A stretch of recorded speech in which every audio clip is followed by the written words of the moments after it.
Back here on Hunt and Hill, about 25 minutes left. Pleasure now to join the show with Garrett Brumfield, my new partner in crime on the LSU Sports Radio Network, former Tiger. He's going to be joining us on pre- and post-game this year, starting next week for the first half of the season. Garrett, appreciate your time. How we doing? I'm doing great. Never better. How about yourself? I'm doing pretty good as well. You ready for a little pre- and post-game show? I am. I'm so excited.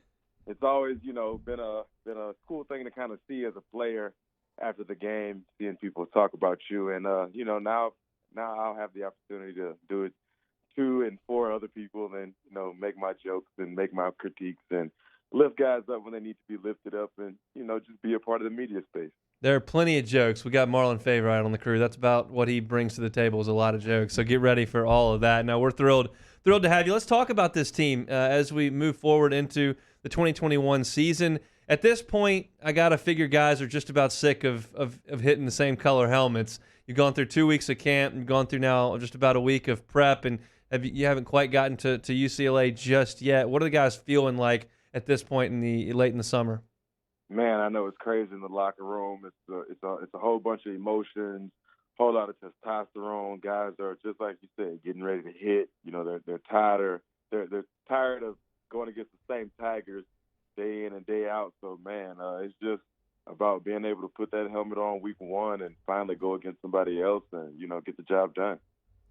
Now, I'm assuming you've never had an offensive line coach come into the fold about a month before the season starts. That's the case with Coach Davis here at LSU. What would you imagine that the transition for these guys is like, bringing a guy into the fold in the middle of the summer?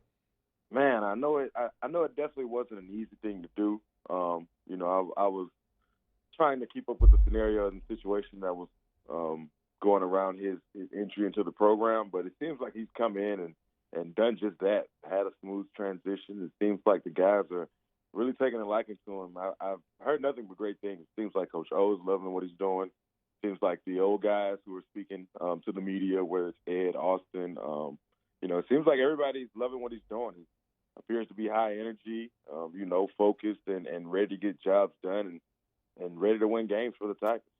So I guess the Hunt and Hill show is going to turn into the U-High reunion show with you and Nick being on the show this week. Tell me what it was like having Nick Brissett as a teammate.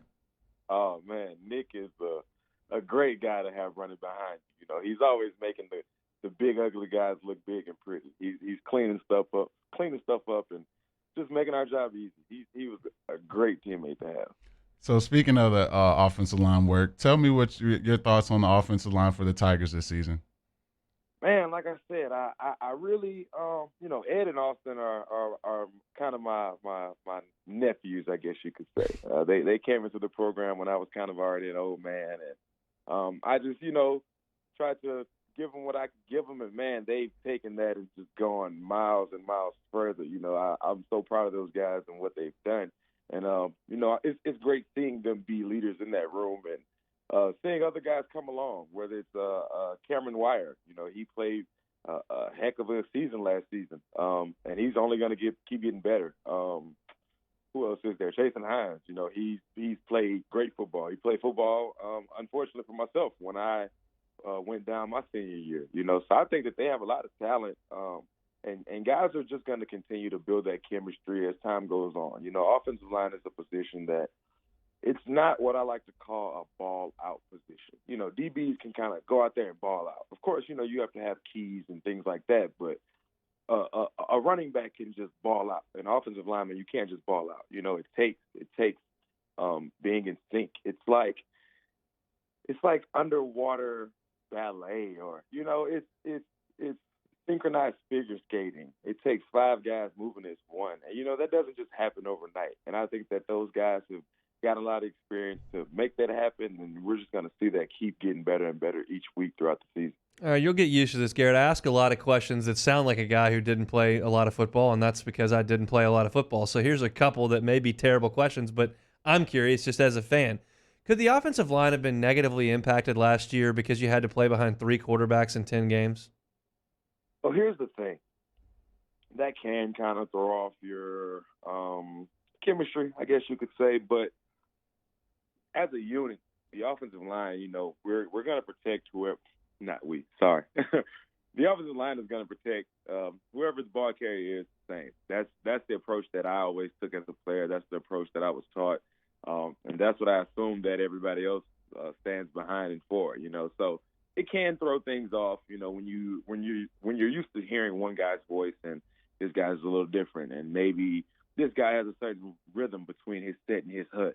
So there are few small nuances, I guess you could say, but nothing major that I think would derail the CQ connection or anything like that. I think having the next man up mentality throughout the team is going to take precedent first, and it's just going to make everything gel. All right, this question's probably worse. Does it matter that LSU is trotting out a left-handed quarterback with how you handle protections as opposed to what you would generally have would be a right-handed quarterback? So, my gut wants to say no because I've been trained to do things both sides, and I understand, of course, it's different having a left-handed quarterback. So, there are going to be keys. He's going to, as a right-handed quarterback, I'm sure his reads are probably going from right to left. You know what I mean? Whatever the case may be for what they're implementing offensively currently.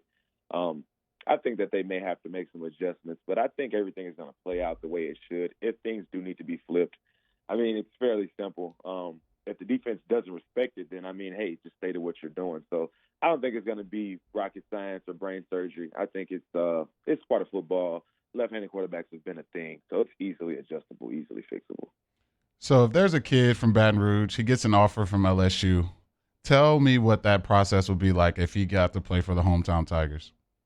Oh man, I know it was crazy for me. I had a little bit of a recruiting roller coaster. I was getting recruited by some out-of-state schools. Then I ended up getting recruited by some in-state schools. But for me, it was great to stay home and be a part of that. I know guys like Nick Brumfield, he really enjoyed staying home and playing at LSU. Clyde Edwards-Helaire, same thing. Guys from right here in the hometown, you had the same fans cheering for you essentially since 7, 8, 9, 10 years old. Just about all of those guys, we all either played against each other, with each other, something like that at some point in youth football. Even I believe going back to Lyle Collins and Jeremy Hill and Russell Gage, pretty much everybody has played football around this area and kind of just fed off the energy of the Tiger fans, and it's just snowballed over time, and it makes people want to stay home. You feel the energy, you feel the love. We have as everybody knows, LSU has the best and sometimes the craziest fans in the country. So, it's great to have them on your team when they're on your team.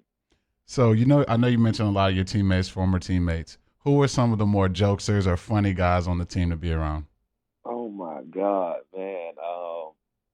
Kendall Beckwith, he was a hilarious guy. Evan Washington, my freshman year, he was a big offensive lineman. He was quite the jokester himself. Man, it's always guys cracking jokes around there. Ironically, one of the funny guys on the staff that you wouldn't think is funny is Tommy Moffitt. He'll catch you slipping sometimes between the yelling and the berating and the hard coaching.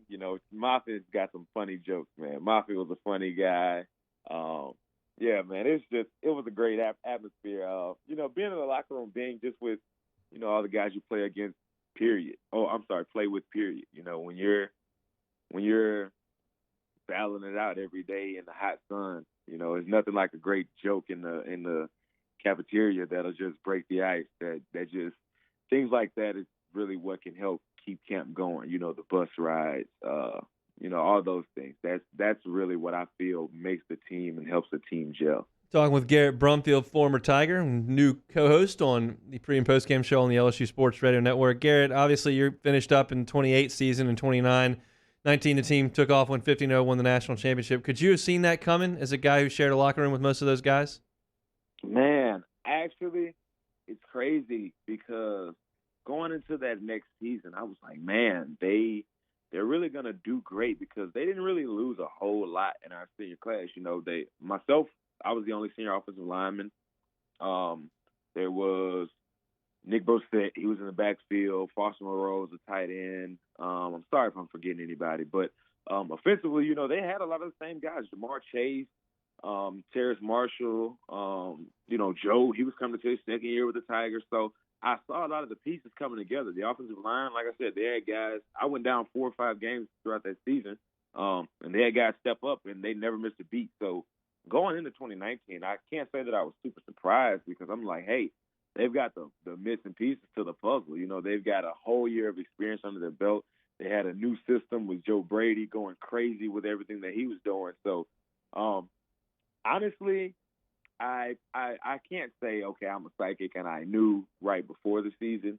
But after Texas, I was like, okay, they're the real deal. They're the real deal. It's going like this is what's going to happen and nobody's going to stop them. So tell me about the Fiesta Bowl when Joe throws the pick and they blindsided him. What was it like on the sideline? And that's the moment a lot of people say things flipped. What do you remember about that? Yeah, man. I remember I want to say it was maybe a little later in the game. I know we had been there were some guys who maybe not have been maybe weren't how can I express maybe super high character guys on the other team. So well said. We kind of taking out some personal vendettas, you know, during that time, and they, you know, I guess retaliated and wanted to turn that into a moment. And yeah, to make a long story short, we were fighting a guy while that was happening. We get to the sideline, we see all this going on, and Joe's, you know, he's being Joe. You know, he's not showing that, you know, he was hurt. But yeah, man, I think it did just fuel him, and you know, it just showed his resiliency. You know, he's so resilient. He was ready to attack anything that came at him, you know, throughout the whole 2019 season. And I saw that before. You know, I always liked Joe, even my senior year, you know, his first year at LSU. Joe, he expressed and showed a lot of qualities that I knew a great quarterback had. It's not like, you know, he went to sleep after 2019 and woke up and just, you know, was a new person. All of those things that you saw in the 2019 season were already there. You know, he just built upon them, and he and everyone else, you know, just built upon him and kept getting better. And, yeah, that's what turned into the cigar-smoking, legs-folded Joe Burrow that everybody loves. He's Garrett Brumfield, former Tiger and new member of the team on the LSU Sports Radio Network. Garrett, we really appreciate it. Looking forward to working with you. We'll see you next week. My pleasure.